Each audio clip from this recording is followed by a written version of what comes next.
To a story that continues to grip international headlines, and in the troubled Gulf, Qatar is backing plans for talks with its regional rivals as diplomatic row gathers pace. Several countries have cut ties, accusing it of supporting terrorism. The Gulf region, countries including Saudi Arabia, United Arab Emirates, have closed their airspace to Qatar planes. Kuwait, one of the countries not involved in the dispute, has offered to mediate talks, and Qatar says it was receptive to dialogue. Meanwhile, disruption to the airspace in the Gulf began on Tuesday morning. Local time, Doha, in Qatar's capital, is a major hub for international flight connections. Bahrain, Saudi Arabia and the United Arab Emirates coordinated together to set the diplomatic withdrawal into motion, closing all transport ties by air, land and sea to Qatar.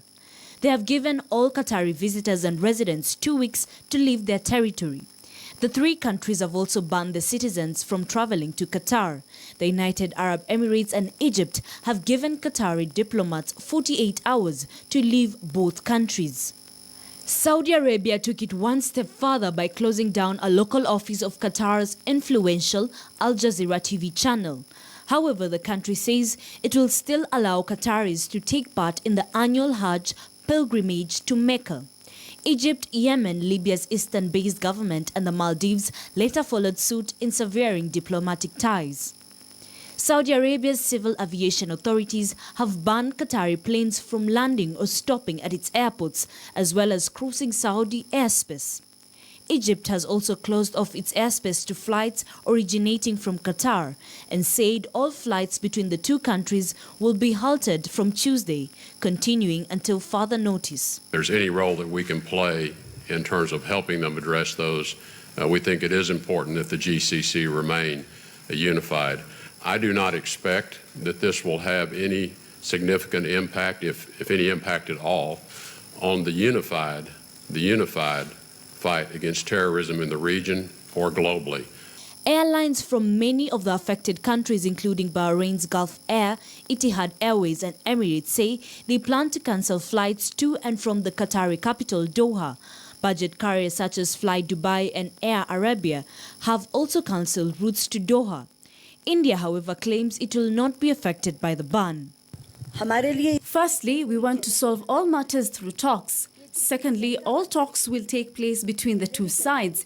We will not accept mediations from any other group, country or mediator of any community. And thirdly, terrorism and talks cannot go together. Qatar Airways, the second biggest carrier in the Arabian Gulf, will face tough operational and financial headwinds as a result of restrictions placed on it.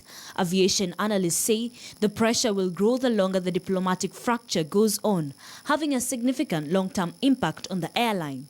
There is no challenge arising out of this for us.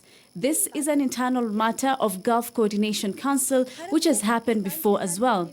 As far as we are concerned, we are only worried if there is any stranded Indian there, since they have restricted movement. If there is any Indian stuck there, we will bring them back here. Reports of residents stockpiling food and water are already underway, as Qatar is heavily dependent on Saudi Arabia for its food imports. About 40% of Qatar's food is believed to come by lorry from its Gulf neighbor. An official with Iran's Union of Exporters of Agricultural Products was quoted by FAR's new agency saying Tehran could export food to Qatar by sea within 12 hours.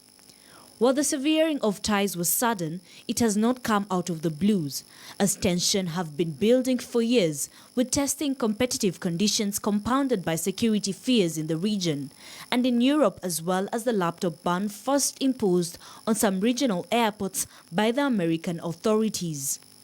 Ashley Mazuri, KTN News. Well,